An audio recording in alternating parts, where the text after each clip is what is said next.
রাধে রাধে বন্ধুরা, জয় গুরু জয় নিতাই। এটা আমার রিকোয়েস্টেড ভিডিও, আমি বলছি তোমরা শুনতে থাকো। আমি আজকে গঙ্গার উৎপত্তি কোথা থেকে সেই বিষয়ে তোমাদের বলবো। হ্যাঁ, সেইটা ভালো করে শোনো, আশা করি তোমাদের সকলের ভালো লাগবে।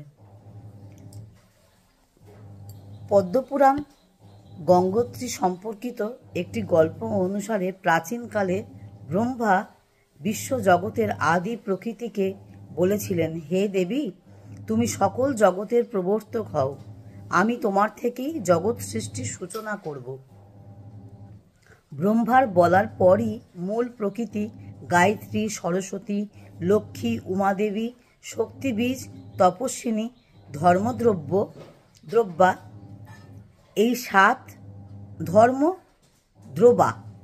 এই সাত স্বরূপ নিয়ে প্রকট হন। এর মধ্যে সপ্তম পরপ্রকৃতি ধর্মদ্রব, যা সকল ধর্মে পূজনীয় বলে পরিচিত। ব্রহ্মাজি তার কুমণ্ডলীটা নিয়ে নিয়েছিলেন। রাজা বলির যজ্ঞের সময়, তোমরা সকলেই জানো যে বলি রাজা বলে একজন ছিল।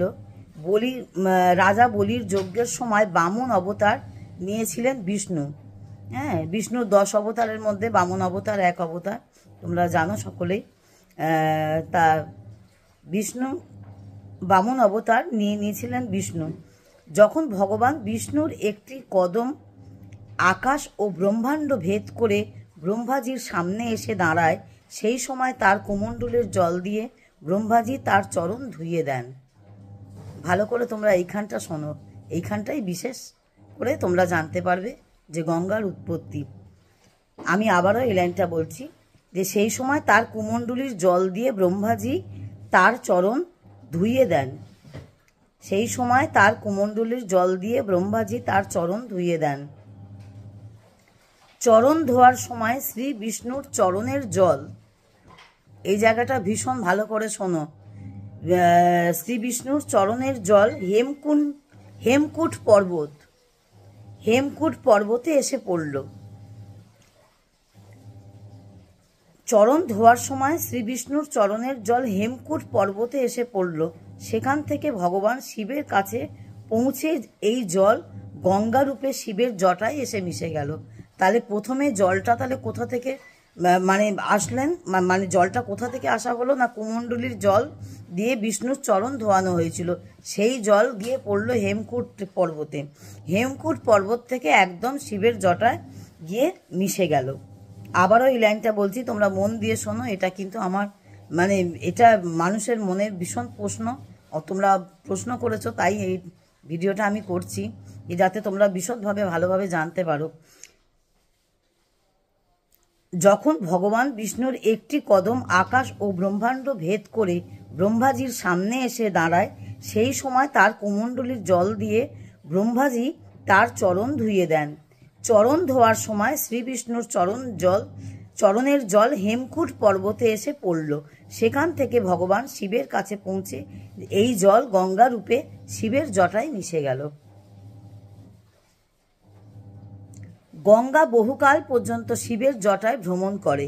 শাস্ত্রে উল্লেখ আছে যে স্বর্গীয় নদী গঙ্গা, পৃথিবী অর্থাৎ মৃত্যুকাল, আকাশ অর্থাৎ দেবলোক, হ্যাঁ, এবং রসাতল পাতাল লোক। হ্যাঁ, রসাতল মানে পাতাল লোক, পাতালে প্রবেশ। তার 3টি মৌলিক স্রোত ভাগীরথী, মন্দাকিনী এবং ভোগবতীর আকারে একত্রিত হয়েছে।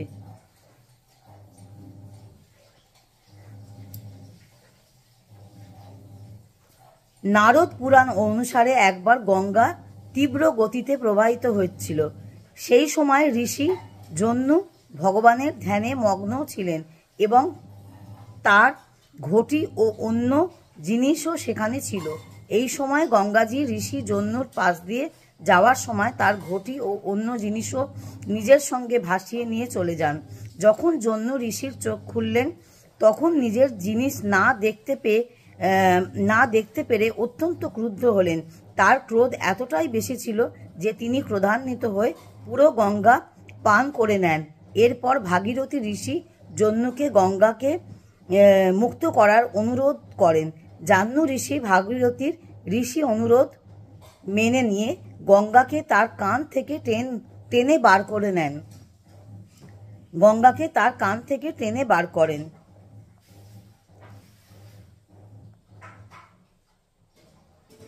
তাহলে আমরা জানতে পারলাম গঙ্গার উৎপত্তি বিষ্ণু চরণের ধোয়া জল দিয়ে। যার জন্য তোমাদের বন্ধুরা একটা কথা বলি, ভগবানকে কখনো গঙ্গা জল খেতে দেবে না, কারণ ভগবানকে গঙ্গা জল খেতে দিতে নেই। অনেকেই তোমরা গঙ্গা জলে হয়তো পুজো করে থাকো, গঙ্গা জলে পুজো করবে, কিন্তু গঙ্গা জল কিন্তু খেতে দেবে না ভগবানকে, কারণ ভগবানকে খেতে দিতে নেই। তার কারণ হচ্ছে বিষ্ণুর চরণ ধোয়া জল দিয়ে কিন্তু গঙ্গার উৎপত্তি হয়েছে। সেই গঙ্গার জল কিন্তু, সেই চরণ ধোয়া জল কিন্তু শিবের জটায় গিয়ে পৌঁছায়। তোমরা শুনলে বাকি কথা। যাই হোক, আমি যে অনুরোধ করেছিল সেই আশা করি ভিডিওটা তোমরা দেখবে, সকলেই দেখবে, সকলের জন্যই এটা জানার খুবই প্রয়োজন, সকলেই জানতে পারবে। সকলে ভালো থেকো, সুস্থ থেকো, কমেন্ট করো কিছু একটা কার কেমন লাগলো। আর অবশ্যই কিছু মানে যার যা প্রশ্ন আছে কমেন্ট বক্সে করবে, আমি উত্তর দেওয়ার চেষ্টা করব। আমি রিকোয়েস্টেড ভিডিও রাখার চেষ্টা করি, তোমরা অনেকেই জানো। আমি আগে রিকোয়েস্টেড ভিডিও দিই, তারপর আমি অন্য ভিডিও করি, কারণ রিকোয়েস্টেড ভিডিও আমি খুব তাড়াতাড়ি দেওয়ার চেষ্টা করি, যে যাতে তোমরা তোমাদের প্রশ্নের উত্তরটা সহজেই পেয়ে যাও। আমি কমেন্ট বক্সে সবটা লিখে উঠতে পারি না, কারণ লেখাটা সম্ভব হয়ে ওঠে না, কারণ অনেকটা কথা তো লিখতে গেলে অনেকটা বড় হয়ে যাবে, তোমাদের হয়তো ভালো লাগবে না, বা হয়তো আমার মনে হয় যে এটা শুধু একজন কেন জানবে, প্রশ্নটা হয়তো একজন করেছে, কিন্তু আমি যদি একটা ভিডিও দিতে পারি তাহলে তোমাদের সকলের উপকার হবে, সকলে এই বিষয়ে জানতে পারবে, সকলেরই জানার আগ্রহ আরও বাড়বে, আর আমাদের সনাতন ধর্মের প্রচার হোক, সনাতন ধর্ম আরও ছড়িয়ে পড়ুক, এটাই আমার অনুরোধ। সকলে কৃষ্ণ নাম করো, গৌর নাম করো, গৌর না বুঝলে গতি নাই, গৌরের নাম করতে হবে, কৃষ্ণ নাম করতে হবে, নাম জপ করতে হবে, সবই করতে হবে, গুরুচরণ আশ্রয় করতে হবে, অবশ্যই সদ্গুরুচরণ আশ্রয় করো, গুরু মন্ত্র জপ করো, এতেই মুক্তি, এতেই মোক্ষ লাভ, এতেই মুক্তি পাবে। এই মানব জনি থেকে উদ্ধার আমাদের সকলকে পেতে হবে। এসো আমরা সকলে করি একাদশী, সকলেই বারব্রত করি। একাদশী ব্রতটা বেশি করে করা দরকার, কারণ বারব্রত কম বেশি না করলেও চলবে, সব কিছু বারব্রত আর মূল ব্রত হচ্ছে একাদশী ব্রত, হচ্ছে বড় ব্রত। আমরা সবটা করে উঠতে পারি না, উত্তম মধ্যম কনিষ্ঠ এইভাবে ভাগ করা হয়। কিছু না পারলে কনিষ্ঠটাও করবে, খেয়ে দিয়ে করবে, কোনো অসুবিধা নেই। অন্ন সেবা, চোঁয়া পোড়া এগুলো না খেলেই হবে। যাই হোক, এই কথাগুলো আমি এমনি ভিডিওয়ে বললাম তোমাদের সঙ্গে কথা বলতে বলতে, কিন্তু এইটা এই ভিডিওর মূল বিষয় না, গঙ্গা কোথা থেকে উৎপত্তি হয়েছিল এইটাই মেন উদ্দেশ্য। ঠিক আছে, তোমরা সঙ্গে থাকো, সাথে থাকো, ভিডিওর সঙ্গে থাকো, চ্যানেলের সাথে থাকো, আর এইভাবে ভিডিও দেখতে থাকো। ভালো করে কমেন্ট করবে, কিছু একটা কমেন্ট করবে, আমার ভালো লাগবে। ততক্ষণ রাধে রাধে, জয় গৌর, জয় নিতাই।